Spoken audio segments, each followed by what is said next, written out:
Bon matin tout le monde, bienvenue à ce 68e épisode du Meeting des ventes du lundi. Mon nom est Simon Harvey et je suis stratège en développement des affaires. Tout d'abord, je veux souhaiter la bienvenue à ceux qui se joindraient à nous pour la première fois. Merci de prendre un moment de votre journée, de votre semaine pour vous joindre à nous, pour écouter le podcast, le live, où est-ce qu'on parle de vente, de développement des affaires, de différents outils de façon relaxe, mais toujours dans un objectif d'atteindre nos buts. Avant de commencer, j'ai eu quelques commentaires dans les dernières semaines. Bon, la saison du réseautage est recommencée, j'en fais de plus en plus, puis j'ai des gens qui sont venus me voir qui me disent écoute, Simon, c'est super bon ton show, mais les sous-titres sur LinkedIn sont un peu weird. Les sous-titres sur LinkedIn, ce n'est pas de mon côté, c'est du vôtre, faut les enlever. C'est un bug qui existe. LinkedIn ne fait pas de sous-titres en français, donc les sous-titres que vous voyez, c'est de l'anglais qui essaie de comprendre ce que je dis en français. Donc, ça donne ce que ça donne.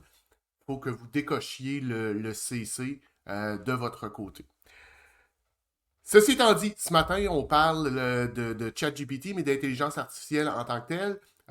Je l'ai déjà annoncé la semaine dernière, j'ai fait un post aussi là-dessus. Je vais faire une formation début novembre, le 7 novembre pour être exact, euh, sur l'utilisation de l'intelligence artificielle en vente et développement des affaires. Donc ce matin, je n'irai pas en profondeur. Vous comprendrez que je garde le contenu pour la formation de la semaine prochaine, mais je veux quand même vous partager ma vision de l'intelligence artificielle, de ChatGPT et de ces choses-là. Si on commence, la première des choses, c'est quoi l'intelligence artificielle? Je me suis tourné vers ChatGPT puis je lui ai posé exactement cette question-là et voici ce qu'il m'a donné comme réponse. L'intelligence artificielle est un domaine de l'informatique qui vise à créer des systèmes capables d'apprendre, d'interpréter et de réagir à des informations de manière similaire à un être humain. Tout comme un humain apprend de ses expériences pour résoudre des problèmes et prendre des décisions, l'intelligence artificielle analyse les données et les expériences précédentes pour faire des prédictions, résoudre des problèmes et effectuer des tâches. Donc, c'est ça l'intelligence artificielle selon notre bon ami de ChatGPT. Puis là, je veux vous mettre quelque chose de transparent en partant. Je ne suis pas un spécialiste de ChatGPT, je ne suis pas un spécialiste d'intelligence artificielle. Je suis un gars de vente, de développement des affaires qui a un certain talent en techno, qui a certainement un côté geek, qui aime qui aime les outils, qui aime essayer des trucs, mais je ne suis pas un spécialiste. Par contre, j'ai généralement un bon gut feeling quand une technologie prend de la place et risque d'être un succès dans le futur. La semaine dernière, j'étais en réseautage, puis on parlait justement de ChatGPT, des intelligences artificielles. Et ce que j'ai mentionné, c'est que pour moi, à l'âge où j'ai, je me considère chanceux parce que je vais avoir vécu deux révolutions importantes au niveau de l'information. D'ailleurs, Sylvain Bois, qui nous souhaite bon matin, était à ce réseautage-là. Puis je pense que c'est à Sylvain que je disais. Ouais, c'est à Sylvain que je disais ça. Qu'on va avoir vécu deux révolutions importantes au niveau de la technologie, au niveau de l'utilisation de la technologie. La première s'est produite au milieu des années 90, l'arrivée de l'Internet, l'arrivée du web, comment ça l'a bouleversé, chamboulé nos façons de faire, et on en vit encore les répercussions aujourd'hui. D'ailleurs, on partage ce matin via l'Internet, donc c'est une continuité de ça. Mais il y a aussi la venue de l'intelligence artificielle qui va, elle aussi, révolutionner. Et là, ce qu'on entend beaucoup, c'est les gens qui ont peur de se faire voler leur job par l'intelligence artificielle. Ben, c'est un peu ça dont je veux parler ce matin. C'est pas le cas.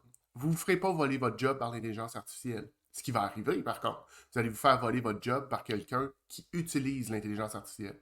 Dans pas très long, ça va être une compétence absolument nécessaire à maîtriser pour les emplois, pour le travail. Ceux qui ne maîtriseront pas ça, ça va être un petit peu comme ceux qui, dans les début des années 2000, ne maîtrisaient pas l'Internet. Ben, tranquillement, pas vite, ils ont dû réorienter leur carrière parce que ça faisait partie de la réalité. Donc, c'est très important à ce point-ci de commencer déjà à l'utiliser. Vous n'êtes pas obligé de devenir un spécialiste, un maître, un expert en intelligence artificielle, en utilisation de ces outils-là, mais vous devez au moins commencer à mettre le gros orteil dans cette piscine-là pour comprendre comment ça fonctionne. Puis le parallèle que je fais souvent, ben, je viens de le dire, c'est un outil. Un outil très puissant, mais un outil quand même. Au même titre que si vous... si on fait un parallèle avec la construction, puis d'ailleurs, c'est quelque chose que je disais la semaine dernière encore en réseautage. Mon grand-père a bâti sa maison avec un marteau puis une scie va-et-vient, là, une scie à main. Aujourd'hui, s'il refaisait ça, je veux dire, c'était pas très dangereux. Tu coupes un doigt avec une scie à main, il faut que tu veuilles beaucoup. Il faut vraiment que tu te mettes un commitment et tu te dises j'y vais. Et vraiment te blesser avec un marteau, oui, tu vas te frapper sur les pouces, puis ça peut te faire mal un peu, mais tu risques pas de te faire mal grandement. Par contre, avec les outils qu'on a aujourd'hui en construction, que ce soit les scies à onglets, les marteaux pneumatiques, ben c'est beaucoup plus dangereux. Par contre, on s'entend, on a gagné en efficacité, en efficience pour bâtir des maisons. Beaucoup plus rapide de bâtir une maison aujourd'hui avec un marteau pneumatique que ce l'était quand mon grand-père frappait chacun des clous avec son marteau pendant 3 minutes, mettons. Donc, c'est l'idée derrière l'utilisation de l'intelligence artificielle, c'est un outil. C'est un outil extraordinairement puissant, mais c'est un outil quand même. Il y a, vous l'utilisez déjà, peut-être même sans le savoir, votre intelligence artificielle. Si vous avez un... En fait, j'ose croire que tout le monde ici a un téléphone intelligent. Ben, votre téléphone intelligent, maintenant, a une certaine dose d'intelligence artificielle inclus dedans, que ça soit Siri pour les iOS, pour tout ce qui est l'environnement Apple, ou l'assistant Google pour ce qui est Android et ces choses-là. Ben, c'est une certaine forme d'intelligence artificielle. Il ne prend pas nécessairement de décision, mais il est capable de décoder ce que vous lui demandez pour vous fournir la réponse que vous souhaitez. C'est un premier niveau d'intelligence artificielle. On peut regarder aussi, vous écoutez tous le streaming, je pense qu'on est tous connectés sur LinkedIn, pas sur LinkedIn, mais sur Netflix. Ben, Netflix utilise une certaine forme d'intelligence artificielle pour vous proposer des choses. Spotify fait la même chose. Donc, vous écoutez, si, par exemple, comme ce que j'écoute sur Spotify, ben, régulièrement, moi, il me propose des chansons ou il me propose des artistes que je ne connais pas, mais en fonction des autres artistes que j'ai aimés et en mélangeant toutes les données qu'il y a, ben, il sait que je devrais aimer cet artiste-là, donc il me le propose. Amazon fait la même chose. Donc, on a déjà une certaine forme d'utilisation de l'intelligence artificielle de ce côté-là. Mais au niveau du monde des affaires, l'intelligence artificielle va prendre ou peut prendre beaucoup de directions. Et il y a plusieurs modèles, il y a plusieurs outils qui existent. Bien sûr, il y a ChatGPT qui est probablement un des plus connus. Il y a Claude qui est un autre outil dans le même genre. Il y a Midjourney, il y a DALL-E et il y en a une panoplie d'autres. Donc, regardez un petit peu, je vous inviterai aussi, essayez de trouver celui qui fonctionne le mieux. C'est au même titre que je reviens tantôt, mais un marteau pneumatique, vous n'êtes pas obligé d'avoir le même que le voisin. Ce qui est important, c'est qu'il y en a un qui fonctionne bien, avec lequel vous êtes confortable. Jadis, il y avait Netscape, Internet Explorer. Un peu plus tard, il y a eu Opera, Firefox, et ainsi de suite. Ben, c'était de trouver quel browser faisait votre affaire. C'est la même chose au niveau de l'intelligence artificielle. L'intelligence artificielle, qu'est-ce que ça va vous amener au niveau du monde des affaires avec un grand A, sans nécessairement tomber au niveau des ventes, du développement des affaires, mais ça va vous aider au niveau de la prise de décision, du traitement de données, des tâches répétitives. Si vous avez des choses, par exemple, il n'est pas ici ce matin, mais Philippe Garon, qu'on a déjà vu quelques fois, Philippe est un comptable qui utilise l'intelligence artificielle pour améliorer son travail. Donc, lui, il a créé un système qui lit les factures, qu'il reçoit dans son inbox, fait l'écriture dans son grand livre et va la déposer dans un répertoire approprié. Tout ça, il l'a programmé. L'intelligence artificielle lit, décode, sait qu'est-ce qu'elle a à faire en fonction des données et va le déposer. Ben, c'est le genre de choses que vous pourrez faire avec l'intelligence artificielle. Ça repose bien sûr beaucoup sur un langage de programmation qu'on appelle Python. Par contre, il y a quand même des dangers au niveau de l'intelligence artificielle, des choses auxquelles on doit faire vraiment attention. Tout ce qui est au niveau de l'éthique. On entend parler, il y a quand même pour monter le modèle de ChatGPT, l'ordinateur a été nourri par des centaines de milliers de documents, de données, et s'est bâti un savoir à partir de ça. Mais en tant que tel, il n'a rien créé. Donc, il reprend des choses de d'autres auteurs. J'écoutais un podcast hier en raclant mes feuilles parce que c'est l'automne et ben, je ne sais pas chez vous, mais ici, on a Kevin qui dit que il utilise les services de Philippe pour accélérer la gestion des données. Écoute, je trouve ça extraordinaire. C'est des gars qui se sont rencontrés ici sur le show qui font affaire ensemble.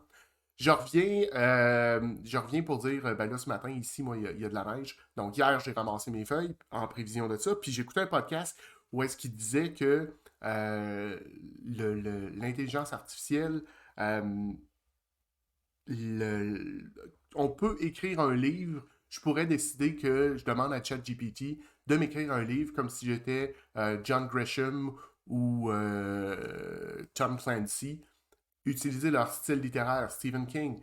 Euh, donc, utiliser leur style littéraire, ce qui est en tant que tel un plagiat.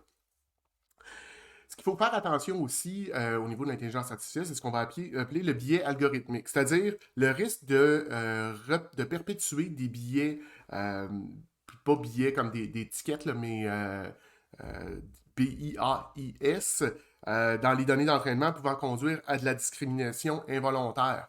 Donc, vous le savez, l'Internet a du très très bon, des très belles choses, mais il y a aussi des choses qui sont, on va se le dire, là, c'est de la scrap, puis il y a vraiment des choses nocives sur Internet, mais le modèle ne le sait pas nécessairement au départ. Donc, il peut entendre des choses, lire des choses, comprendre des choses, considérer que c'est vrai, et vous le transmettre par la suite. Donc, c'est la première des choses auxquelles vous devez faire attention. Euh, Tout ce qui est au niveau de la vie privée. Euh, Si vous utilisez aujourd'hui ChatGPT, que ce soit la version payante ou la version gratuite, les données que vous mettez là-dedans sont utilisées pour continuer de faire le training, la formation du modèle. Donc, ne mettez rien de confidentiel, ne mettez rien qui vous permet de soit vous identifier, d'identifier des clients, parce que le système ne fait pas la différence, va l'absorber et peut l'utiliser euh, avec un autre client, avec un autre partenaire. Et il y a bien sûr tout ce qui est au niveau de la transparence, de la responsabilité, ben, c'est la nécessité de le mentionner que vous utilisez l'intelligence artificielle pour faire des trucs, que ça vous a aidé.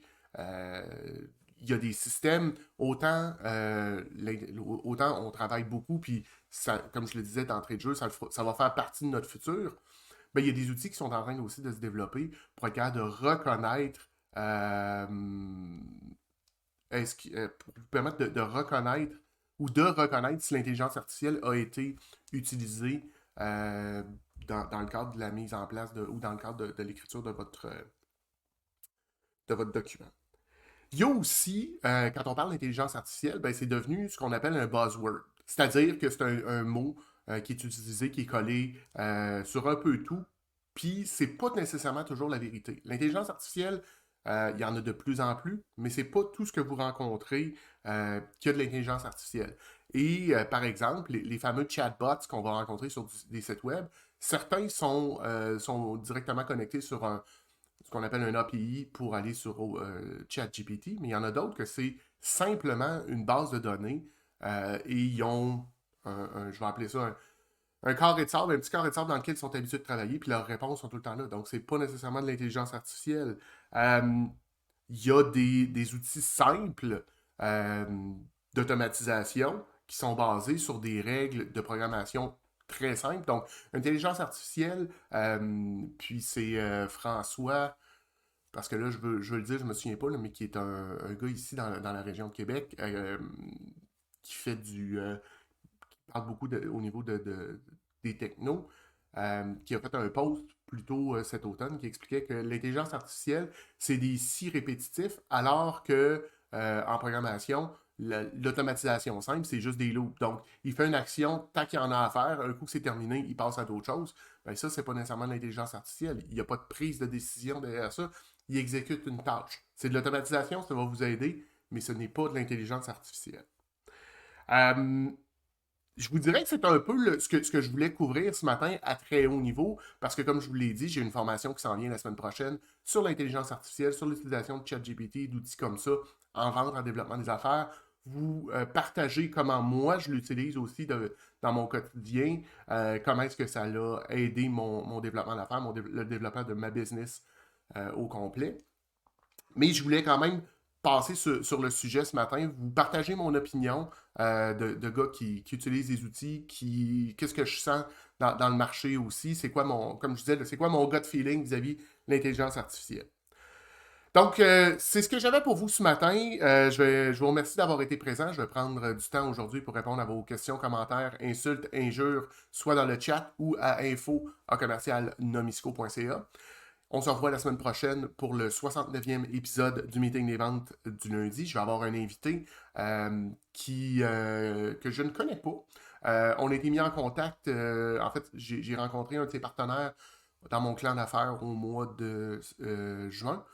Et Benjamin nous a mis en contact. Donc, je reçois Mathieu la semaine prochaine, que je ne connais pas, comme je vous disais. On va le découvrir ensemble. Et rapidement, je me suis rendu compte ce matin que ça va faire 2 ans que le show roule. Ça va faire 2 ans que le meeting des ventes du lundi existe. La semaine prochaine, je ne le célébrerai pas la semaine prochaine parce que j'ai un invité, j'ai mal compté mes trucs, mais je vais en reparler au 70e épisode. Mais je voulais quand même prendre un moment pour remercier ceux qui sont ici, semaine après semaine, qui prennent un moment de leur journée, de leur semaine pour m'écouter, me donner du feedback par la suite, partager mon podcast avec les autres. Je vous en remercie. Sur ce, je vous souhaite une bonne semaine, des belles ventes, puis on se revoit la semaine prochaine pour un autre meeting des ventes du lundi. Bonne semaine tout le monde. Bye.